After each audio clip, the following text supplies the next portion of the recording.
ফকিরের বাচ্চা ভাত জোটে না, আমার পড়ালেখার শখ।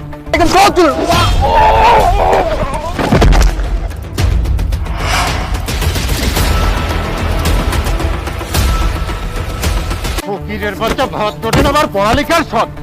বের হয়ে যা, যেদিন স্কুলের বেতন শোধ করতে পারবি সেদিনই স্কুলে আসবি। স্যার আমার মা সব টাকা শোধ করে দেবে, 1 মাস সময় চেয়েছে। এই ছোট লোকের বাচ্চা, স্কুল কি তোর বাপের যে ফ্রিতে পড়ালেখা করবি আর মাসের পর মাস সময় নিবি? তোর মা পরের বাড়ি কাজ করে আর তোকে পাঠিয়েছে শিক্ষিত হতে। শখ কত! চাকরানির ছেলে বড় হয়ে চাকর হবি, না হলে লটারির টিকিট কেটে কোটিপতি হবি। চাকরানির ছেলে কোটিপতি। যা, বেরিয়ে যা।